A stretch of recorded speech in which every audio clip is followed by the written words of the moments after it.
Magandang araw po sa inyong lahat. Narito ang pinakabagong ulat ng panahon para sa ating bansa. Huwag kalimutang i-like, i-share at mag-subscribe sa ating channel at pindutin ang notification bell para sa mas marami pang weather updates.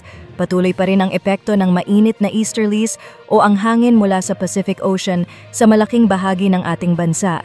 Ang easterlies ay nagdudulot ng mga pag-ulan sa ilang bahagi ng silangang bahagi ng ating bansa at nagdadala rin ng maalinsangang panahon pagsapit ng tanghali sa iba pang lugar. Sa ngayon, dahil sa easterlies, mataas ang tsansa ng ulan sa Bicol Region, gayon din sa bahagi ng Marinduque, Romblon at Quezon Province. Dahil dito, mag-ingat sa banta ng baha at pagguho ng lupa, lalo na kung lumakas ang pag-ulan. Sa natitirang bahagi ng Luzon, kabilang ang Metro Manila, asahan ang partly cloudy to cloudy skies, lalo na sa Calabarzon at Mindoro provinces. Maaliwalas naman ang panahon sa halos buong northern at central Luzon, particular sa Ilocos Region, Zambales at Bataan, na may posibilidad lamang ng isolated rain showers o thunderstorms sa ilang lugar sa southern Luzon. Kapansin-pansin din ang pagtaas ng temperatura sa malaking bahagi ng Luzon. Para sa Metro Manila, ang temperatura ay nasa pagitan ng 25 to 34 degrees Celsius. Sa Baguio City, inaasahang aabot ito sa 17 to 27 degrees Celsius, habang sa Tuguegarao, posibleng umakyat hanggang 33 degrees Celsius.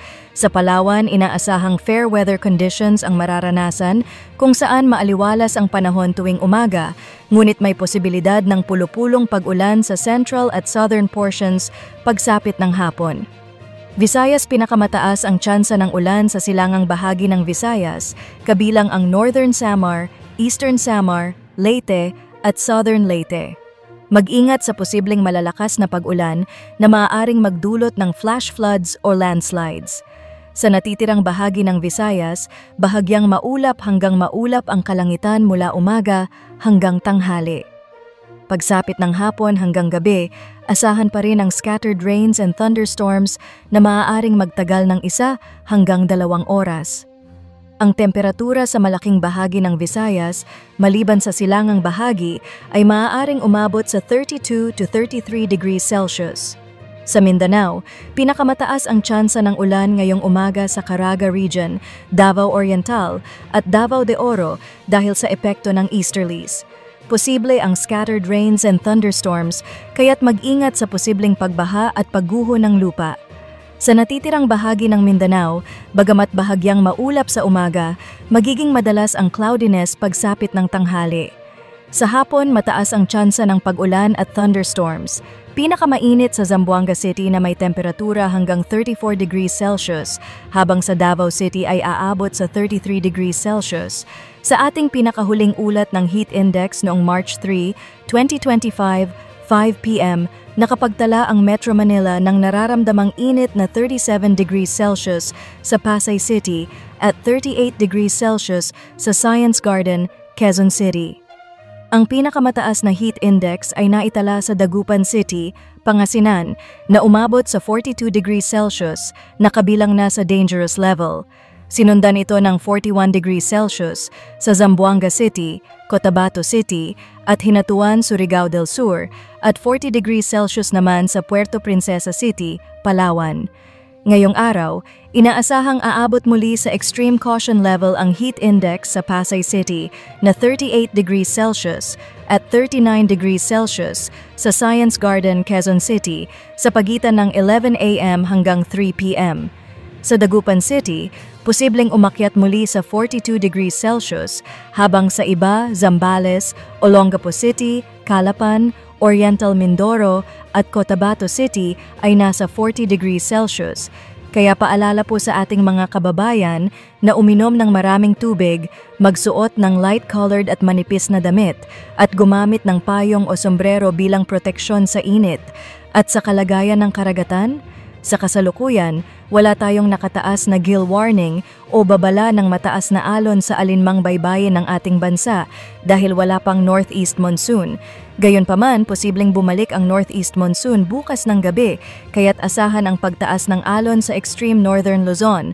Sa ngayon, mananatiling banayad hanggang katamtaman ang alon sa maraming bahagi ng bansa, maliban sa silangang Visayas at silangang Mindanao. Pagsapit ng Huwebes ng gabi, posibleng lumakas muli ang northeast monsoon na magdadala ng mas mataas na alon sa extreme northern Luzon at maaaring magtaas ng gill warning sa Huwebes at Biyernes para sa ibang bahagi ng Luzon. At sa ating 4-day weather forecast, sa Miyerkules at Huwebes, March 5 to March 6, asahan pa rin ang epekto ng easterlies at ang muling pagbabalik ng northeast monsoon. Sa malaking bahagi ng bansa, magdudulot ang easterlies ng maalinsangang panahon at posibilidad ng pag-ulan, lalo na sa Mindanao. Pagsapit ng Huwebes, muling mararamdaman ang northeast monsoon sa northern Luzon na magdadala ng mahina hanggang katamtamang pag-ulan sa Batanes at Cagayan provinces. Sa southern Luzon, Visayas at Mindanao, mataas pa rin ang tsansa ng pag-ulan, lalo na pagsapit ng Biyernes.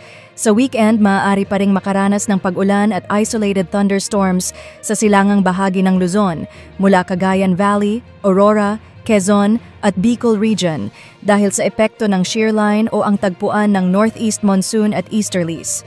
Sa natitirang bahagi ng Luzon, bahagyang maulap hanggang maulap ang kalangitan na may posibilidad ng mahihinang pag-ulan. Sa Palawan, Visayas at Mindanao, asahan ang mataas na tsansa ng ulan sa Biyernes at Sabado dulot ng easterlies, kaya't mag-ingat sa posibleng pagbaha at landslides. At yan po ang ating latest weather update. Huwag kalimutang mag-like, mag-share at mag-subscribe sa ating channel para sa mas marami pang balita tungkol sa lagay ng panahon. Maraming salamat po at mag-ingat tayong lahat.